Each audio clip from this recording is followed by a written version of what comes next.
Hello viewers, today for the initial checkout we have the Holmes TropiCool or the TropiWarm VN.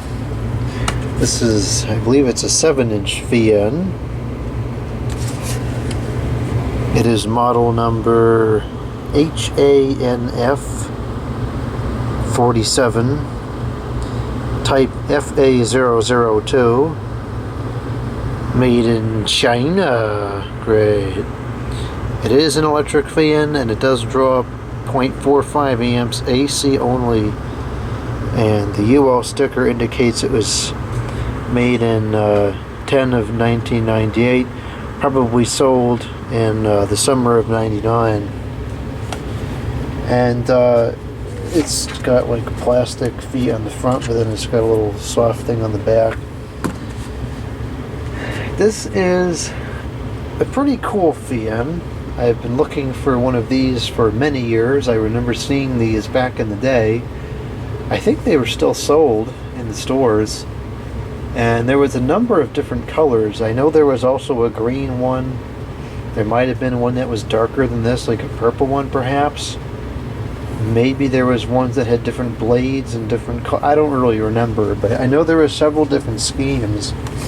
It's kind of a cool looking fan. It's a unique design. The cord is neat. It's kind of translucent. It's like a translucent blue. Same with the plug. You can see the copper in there and the prongs and the plug and everything. This looks like it has a ton of hours on it. Those little vents don't seem to me like they would let any air through, but there's an outrageous amount of dust built up in there, as you can also see from the front here. So inherently those are letting more air pass through than it may seem, and it's even possible that maybe this thing has been cleaned a couple of times through the course of its life, as the amount of dust on the blades does not seem to be comparable to the amount of dust deep within the motor. Now, a lot of these Holmes fans from this era, the late 90s, early 2000s, I have mixed feelings about them, because a lot of them, the aerodynamics don't seem to be quite right, and so you get a rather noisy fan which is relatively low performance. And so on one hand I'm kind of deterred from them because I don't like loud fans, and most of them were pretty loud. But on the other hand, I find them interesting because they had a lot of neat designs like this one.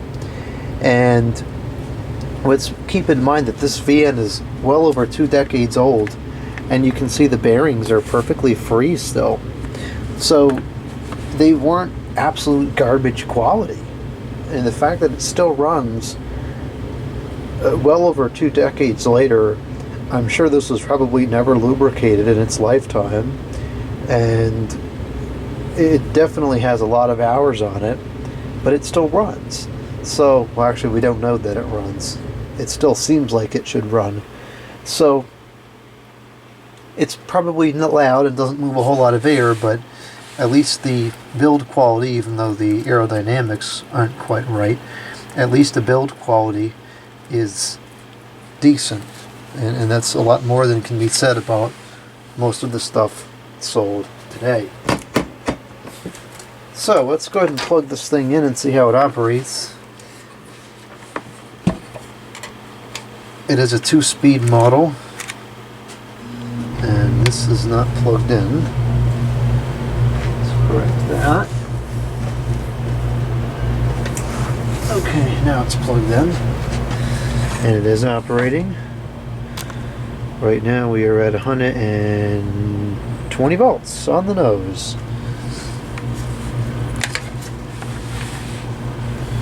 Trying to get it so that you can see the meter and the fan at the same time. That's pretty good like that.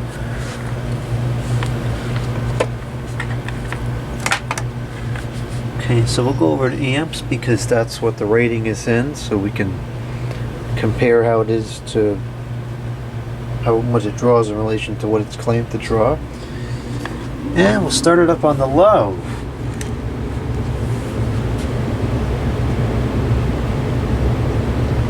course, it's so stinking loud in the studio, I can't even tell if the fan itself is loud or not.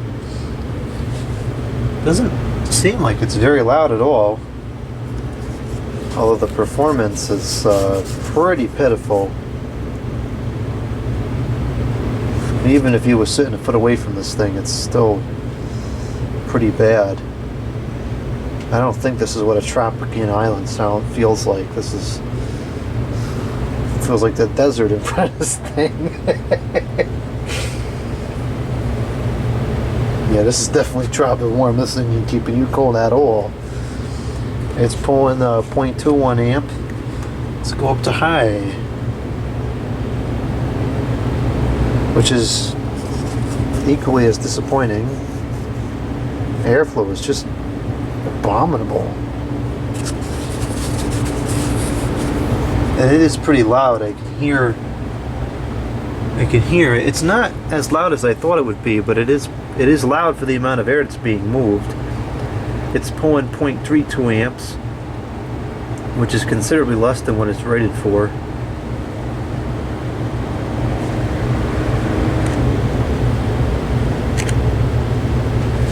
Bearings don't seem like they're stiff, but I'm going to let it run for a while and see if it starts to free up and run faster, because it seemed to me like it's not running at full speed.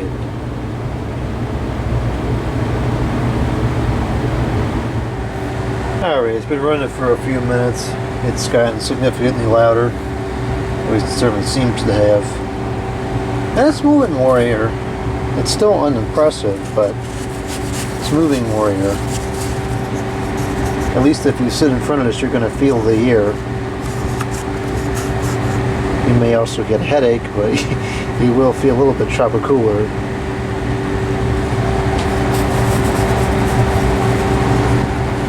It's down to 0.31 amps. It's just very loud for the amount of air it puts out. It's very typical for the Holmes products of this era.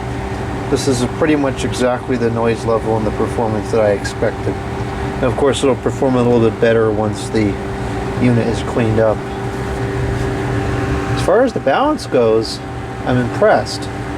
It's in pretty much perfect balance. I don't feel any vibration at all, which probably has a lot to do with why the bearings are still good. I don't hear any bearing rattle in this thing at all. And most of the time, by the time these C-frame motors get a couple of years of service out of them, the cheaper ones anyways, they typically start making all kinds of rattling noises. This isn't bad at all. It's very quiet. The motor is quiet. The fan is loud, but the motor is quiet.